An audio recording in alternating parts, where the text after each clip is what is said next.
Hi everybody, this is Rose of Sharon. I'm back again with another book review. I just recently read Hippie by Paulo Coelho, and actually this is his most recent book, and it's written in third person subjective, which I thought was extremely different and unique, because instead of saying I, it'll say Paulo or he, and of course the names have been changed to protect the innocent, save Paulo himself, which it's nice that he maintains his own identity within the narrative, but it's the story of love and discovery and drugs and sex and what made the hippie movement what it was. And nobody really knew where the term actually came from. It was, forget what the name of the man was who actually started the whole movement, but it was some kind of cult movement basically. And when he's on his journey, when he's going through the trip, he's actually kidnapped, he and Carla both, and things can become a little hairy nonetheless, and it's actually very harrowing what he goes through, because he's called a terrorist at one point in time, and they're thinking of both of them as communists, and apparently there's a lot of bias, well, not really bias, but I would guess more like fear-mongering with the people that he's encountering. But fortunately, they both come out of that situation really well, even though they're a little bit shaken. The journey in and of itself and the lessons learned are very, very meaningful. There are experiences with drugs I would not condone here, but yeah, when it comes to actually enjoying life, that just doesn't really appeal to me. I know that there are certain particular drugs that in some instances are better than others, but the ones that they were messing with were hardcore, like LSD and heroin. Well, heroin's more hardcore than LSD, but I wouldn't recommend it at all, honestly.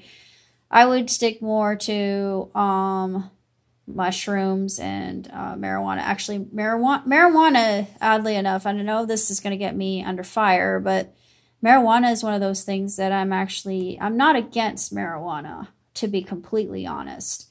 I think that marijuana is one of the least concerning of the of drugs, and people who get high on marijuana, you don't really hear about stoners getting into trouble. It's the people on meth, it's the people on crack cocaine, it's the people on LSD, dragonfly, crocodile, I mean, hardcore stuff. And dragonfly will definitely kill you if you overdose on it. That one will knock you out for good.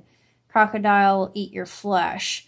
It's nasty. I've seen documentaries on this stuff, and I think, oh God. And I was the first to know. I'm thinking, okay, I'm not on the streets. I don't know about this stuff firsthand, but because I educate myself on this stuff, I'd rather know than not, because it's just something I don't want to touch. But personally, I would recommend CBD versus actual marijuana with THC in it, because I heard that it can mess with your neurons and your synapses, and I'm not really sure how, but because I don't know, I don't do it, so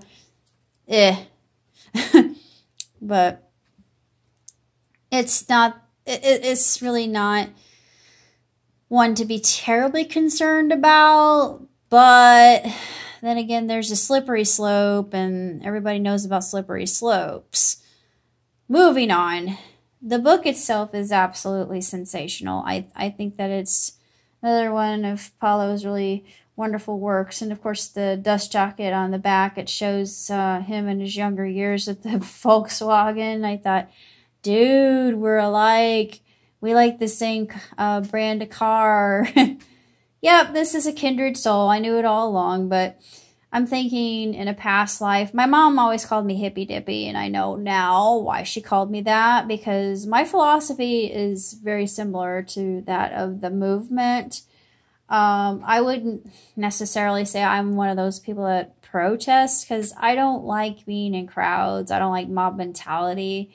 I would much rather love freely, and I just think that what the world needs now is love, sweet love. And yeah, what else can I say? I mean, it's pretty much self-explanatory. But it's very interesting. It's very intriguing, especially with the mentality of the Iron Curtain later on when it's spoken of. I thought, oh yeah. I mean, I wasn't even born then, but I know about it. I know that that it extended into the Cold War era, and some people, a lot of scholars like to believe that World War II really didn't end until the Berlin Wall fell, which I absolutely agree with that. I know I've mentioned it before and I'm repeating myself, but that is so true. And then some people believe that we're still kind of in a Cold War, which may be possible with Putin and everything, even though I respect Putin. Don't flame me. I like the guy. Sorry. I mean, yeah, I know he's done some bad things, but there are certain aspects of him as a leader that I really like, and God help me for that. But I'm not a communist. I'm just a socialist. Don't hurt me. I am an American. Yeah, I think capitalism is marvelous, but on certain aspects, socialism isn't that bad. But yeah, no, neither one is actually perfect. But socialism has actually a lot better points. Utilitarianism is actually one of my favorites, honestly, because it's the needs of the many outweigh the needs of the few, or the needs of the one. But yeah, there are problems with all of them, honestly, just because of human bias and human prejudice, and I just don't want to get myself into trouble. But a lot of people are like, you're a communist. You can't call yourself American. You have all these really weird values. No, I'm not. I think that there's certain things that could be integrated, and capitalism isn't bad. However, I don't like the whole greed part of it. That doesn't really strike me that well, but needless to say, the book itself, even though it's labeled as fiction, is it's autobiographical of his life and what he went through, although some scenarios, I'm sure, were embellished and elaborated upon because of poetic license and creative ability, just because writers can do that. I should know.